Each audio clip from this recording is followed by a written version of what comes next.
Putting a stop to the divorce or moving forward with the separation? I have no idea what to do. Context: they are both about 40 years old, have 2 elementary-aged children, and live in the suburbs like a normal suburban family. My wife approached me about 6 months ago and declared, "I want a divorce." She obviously didn't think there would be a chance for reconciliation, but it will be amicable, and I'll be fair. It was kind and serene, there was no adultery, nor was there any significant drama or stress. To put it plainly, I believe that we have been miserable for a very long period. We both contributed to the issues, with a long list of "you don't do this" being opposed by "well, you don't do that." It was simply ineffective. She then devised a plan, which I approved of. Told our family and friends, including our children, what was going on. It is quite unpleasant and uncomfortable to experience that. Sold the old house and moved into an apartment, allowing her to purchase a more affordable property without the need for a drawn-out custody or parenting plan or child support. Not a single lawyer, all mediated, all quite amicable. Because she works part-time from home and has limitless flexibility, I spent roughly 1/3 of my time with the kids, mostly on weekends, while I work full-time in an office. My life has been completely destroyed by everything. I feel embarrassed among people I know, as if it's a reflection of who I am and what I'm not good at. I saw the house I'd always wanted in the neighborhood I loved, with the neighbors I'd always wanted to hang out with. I trashed a ton of old mementos and treasures, some of which I regret, but I didn't feel like I could or should take much with me because I knew I would be moving to an apartment, so I drastically simplified my life during the moving process. While it was difficult to let go of so much along the way, I've now created a new, simple, and clean lifestyle, and I'm happy with where I am right now. Not a lot has changed in her life. Due to her work schedule, she is a single mother who spends 2/3 of her time with her children. Since I was the primary provider, I make rather healthy child support payments, yet it still puts her in a difficult financial situation. She's upset about how much work the kids are doing. I believe she forgets that I handled all of the housework, cooking, which she hardly knows how to do, and providing the majority of the family's income. She no longer has a lot of free time to spare because she is still living in a mess with boxes and bags. She's also furious that I moved on so fast, smoothly, and without incident. She now wants to work on the situation and try to make us happy again. The final separation agreement draft is with us. We haven't signed it yet, though. Even one of the live apart and wait 12 months requirements must be fulfilled by the state legislation for a divorce to be complete. That is, on the one hand, my spouse and my kid's mother. Naturally, I still adore her. However, I also recognize that the previous issues have not been touched at all. I just see her acknowledging that she wants to, not any indication that anything has changed. However, because we don't spend any time together and I live apart, how can it even work? To be fair, though, she didn't go over any lines by lying or wasting a ridiculous amount of money. I wasn't trashed behind my back by her. To sum up, no red lines were crossed in my opinion. A lifeline robot, however, has been nuked. I've left behind things I shouldn't have had to and moved away from a location I loved. She went straight from the point where you can attend marriage counseling to giving up on us, which is how she completely caused this problem. Our marriage was unrelated to the pain she experienced during the COVID-19 pandemic. I believe that she brought a lot of other issues from her life into the marriage. She's asked to go to counseling and has begun to discuss some of the areas we could work on, but let's not forget how we both got into this mess. She seems to be ignoring the parts of my life that I enjoyed, acting as though I could just move into her new place and it wouldn't be a big deal. Simply put, I find it difficult to accept that idea. We both contributed to the less-than-ideal state of our marriage, but only one of us completely destroyed it. I'm not sure if I should sign the final separation papers, but we were ready to do so. When I say I'm open to counseling, it feels like I'm slamming a door in her face, but if we can't figure something out, it feels like we're about to clock in nothing by not signing. And the reason my confidence is low is that I don't think she's realizing how much her terrible handling of this has inflamed the matter. I apologize for the length, thanks for the sanity check. I like viewpoints that push me to consider things from new angles. Finally, the best suggestion is to sign it and move on. She simply doesn't like how much harder her life is without you to make up the difference for her. She doesn't want you. Throughout it all, she has been self-centered, considering only her needs, goals, and the difficulties she has faced since her requested separation. She has given and tried nothing, she has only taken. She doesn't care about anyone but herself, thus there's no point in trying to salvage this relationship. She has been self-centered the entire time. Completely true and reasonable assertion. Is it self-serving of me, though, to ignore the possibility that she might change, get better, or that her actions have a big influence on my kids? My life's holy duty is to those children. My kids had a lovely time, and while my marriage wasn't ideal, it wasn't angry or violent either. I find it difficult to see how this doesn't damage my relationship with them, even if I don't want to give them a false life. I don't see them as much. However, I don't see a way to continue doing what I'm doing and keep my job. Catch 22. From what I've read, OP, if you decide to make amends, go with extreme caution. Verify that two individuals are working on it. It wasn't until she was practically broken alone that she realized what she had lost. Though I don't think that's the only reason she desires you, I believe it plays a part. It sounds like a fantastic idea to get couples counseling to work out your issues. If you do wind up getting back together, you could even offer her a compromise so you don't have to do everything around the house. Opie, good luck. It wasn't until she was practically broken alone that she realized what she had lost. Does the fact that I want her to continue living in this reality for a longer period of time than the last month make me a horrible person? Meanwhile, I'm concerned that the longer it goes on, the more she might grow resentful and/or move on. However, wake-up calls are necessary. Although my version of life is challenging in its own right, I really enjoy it. The last two sentences are the ones that, in my opinion, would make me stop. You seem to be in a better place today than when you were split up. Selling your house and downsizing are your biggest regrets, based on what I've observed in your post, not being with her. It almost seems like you're happier living alone. All well and good, but it feels like the ship has practically sailed when it comes to marital counseling.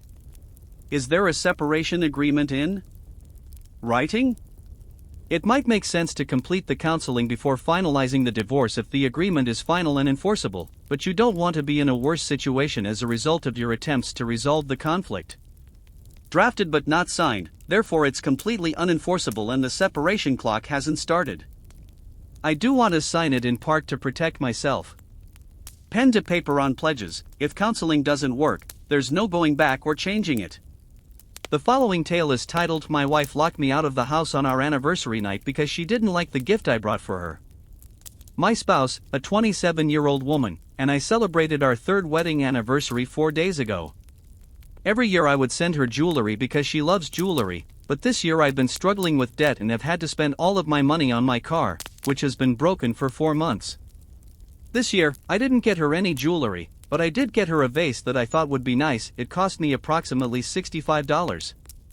Over dinner, we were having a little party. When I arrived home in the evening, she had already decorated the dining table with flowers and candles. She thought it was alright that I was simply wearing my work clothes, but she was dressed properly. She gave me a gift of $45 in sneakers after supper. Her smile vanished as soon as I gave her the gift I had given her. She questioned why I hadn't bought her any jewelry. I clarified that the car needed repairs and that money was limited.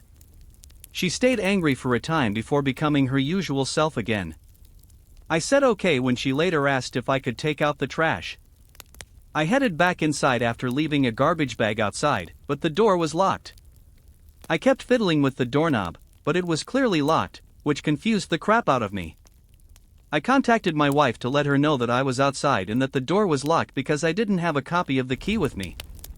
But when I made her an afterthought and put my car before her and went to fetch her a vase, she hung up, then appeared from the window and yelled that I should stay outside. I was taken aback.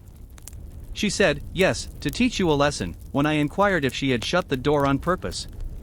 I told her to stop playing around and open the door, but she refused, claiming that I should spend the night somewhere else because I didn't do half of what she did, even though I did get her the gift she requested and made dinner.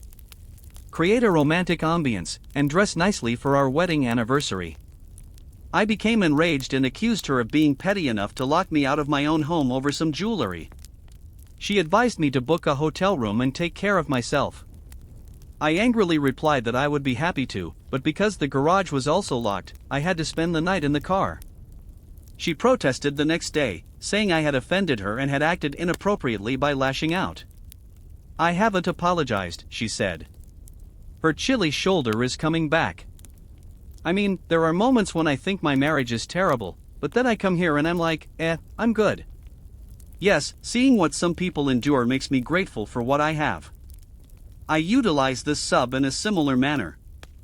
I enjoy giving advice, but I frequently believe that even when things are bad for me, at least I'm not that guy or girl. Now, print off some generic divorce papers from the internet, fold them into a vase shape, and place the completed product inside a jewelry gift box. The entitlement is high in this one. Say something like, "Sorry honey, I was so stupid. Thank you for teaching me that lesson I wanted.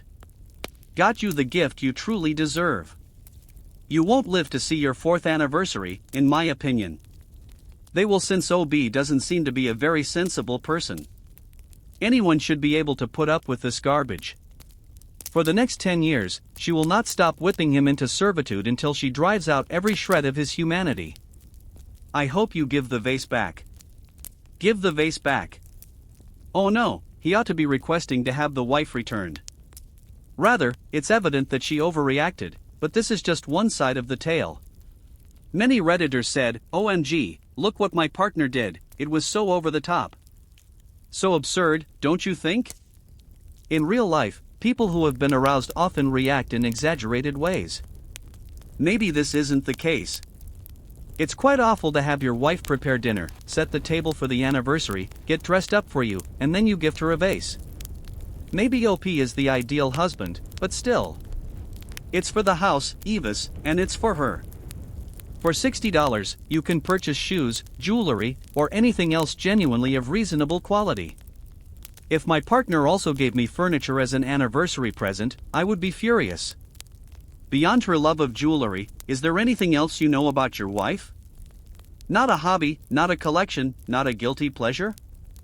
Unless she collects them expressly, I honestly can't think of a worse gift than a dang vase. It resembles a basic present for a woman. You might get her a body massage gift certificate. Have you given her flowers or a playing card? You arrived with a vase, and she completed 90% of the work? I understand that finances can be difficult to manage, but if you genuinely cared and felt bad about your financial situation, you could find a way to make it work. A sincere card can have great meaning. Sincerely, I hope you gave her that at the very least. Am I making a mistake, or did I outgrow my husband, is the final tale. My husband, a 36-year-old man, and I first met when we were both 20 years old. I've completed my education, had some success in my career, and established my goals during the past few years. He has worked in retail management at this time, gradually moving up the store hierarchy of his company. Although he hasn't shown any interest in anything else, either romantically or professionally, he has advancement objectives. He is somewhat helpful, but he doesn't get what I do, doesn't ask how my day went, finds it difficult to have in-depth discussions about our future, and isn't interested in going to college since he doesn't know what to do and hasn't made an effort to look into or consider his possibilities. In the last few years, I've discovered that I need to constantly remind him of little things, some related to ADHD, others not, like doing simple housework, carrying out his promises, or supporting our families. I have to elicit information from him because our interactions are ambiguous when it comes to our future or his objectives. His openness and adaptability were admirable qualities when we first met, but these days I feel like I have to make decisions about our future on my own, without consulting my spouse. This is overwhelming, and to be honest, it's not what I need anymore because of decision fatigue from job. I feel more like his mother than his spouse as a result of all that has been bothering me. We talked about what I need to talks, help around the house, and the sense that I've changed and developed into a better, more likable version of myself. All he said was that he felt I was thrilled and that I was taken by surprise. I'm already doubting his capacity for long-term change, even though he was requested to demonstrate to me that he is eager and capable of growing. I want leave, and I haven't been happy for the past few years, but I don't know what else to do. Is it that I changed too much in the 13 years that we've been together, or am I just recognizing this? Pro tip, I feel more like his mother than his spouse. This is a major problem and a major cause of individuals ending their relationships in divorce. Though occasionally people just evolve in ways that are mutually incompatible, and that's good too, you may try recommending couples counseling if you believe it is worth giving your relationship one last shot. It appears that you have already left the marriage, and that is perfectly acceptable. Selling your house and downsizing are your biggest regrets, based on what I've observed in your post, not being with her. It almost seems like you're happier living alone.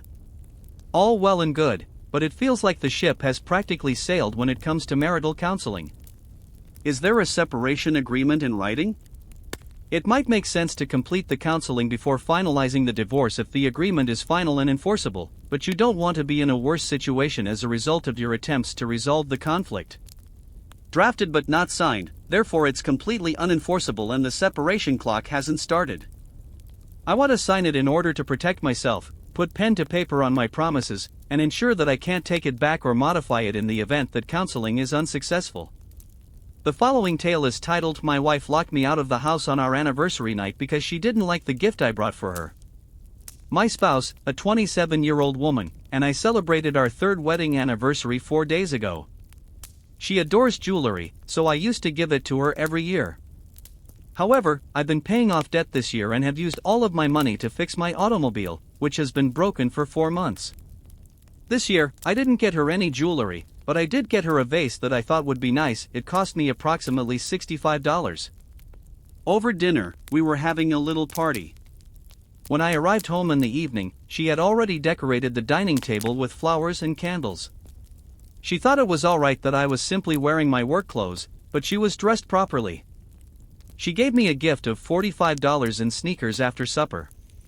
Her smile vanished as soon as I gave her the gift I had given her. She questioned why I hadn't bought her any jewelry.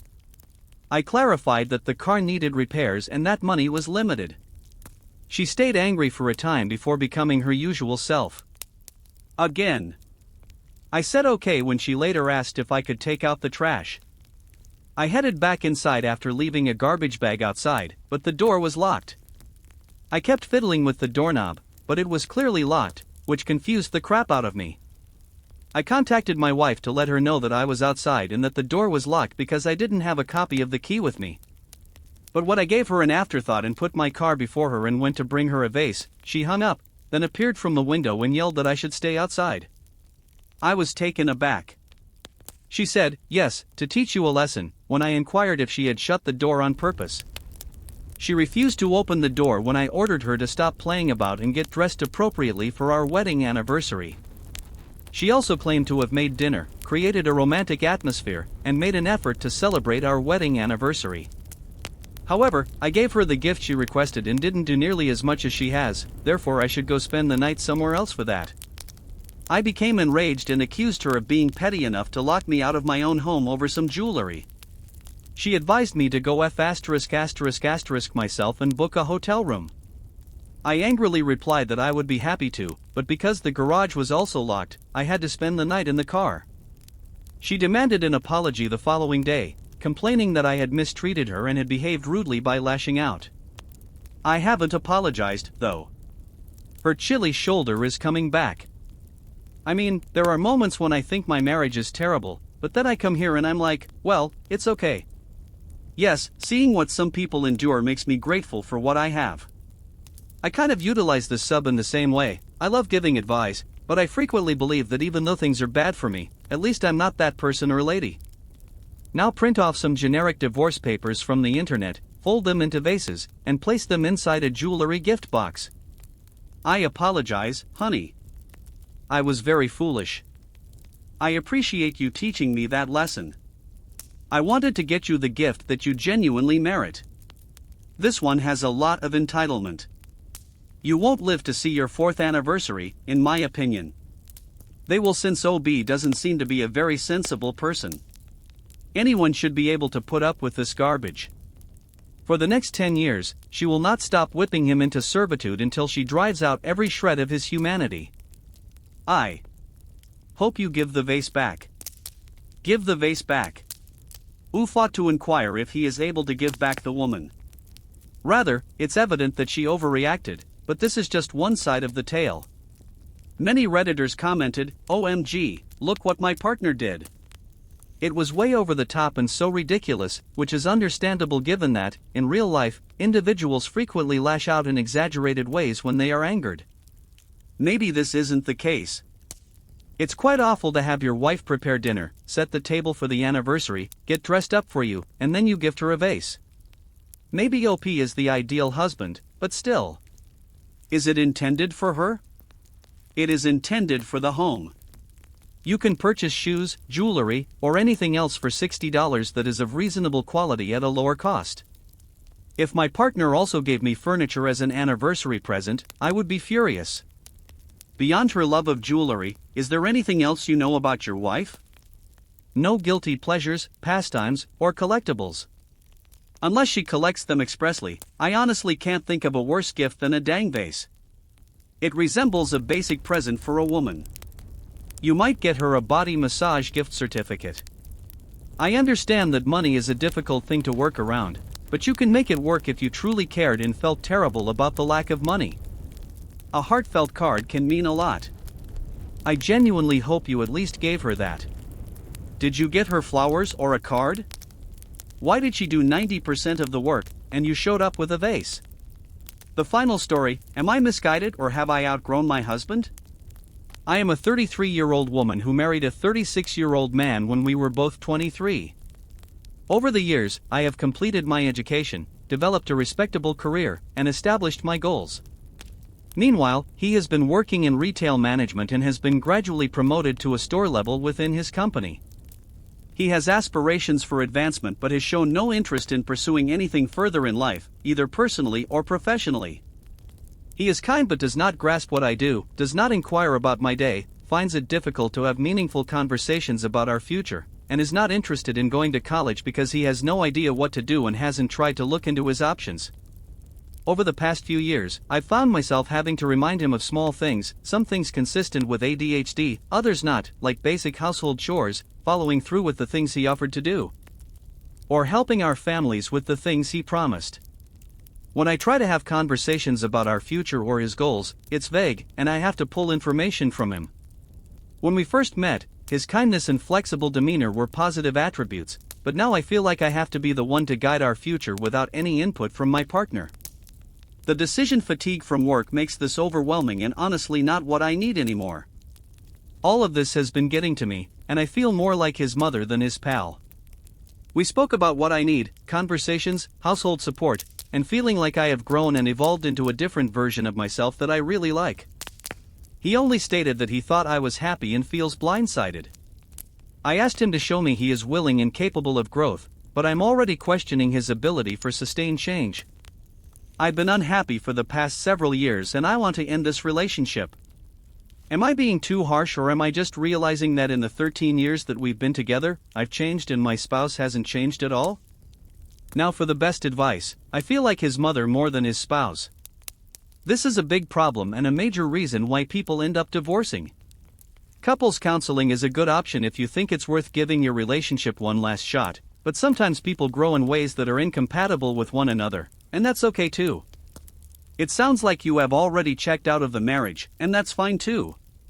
The guy in the relationship makes you happy every day and presumably helps you achieve your professional goals, but once you reach a certain level of success, you start to view him as beneath you. Why would you care if he returned to school for a higher degree?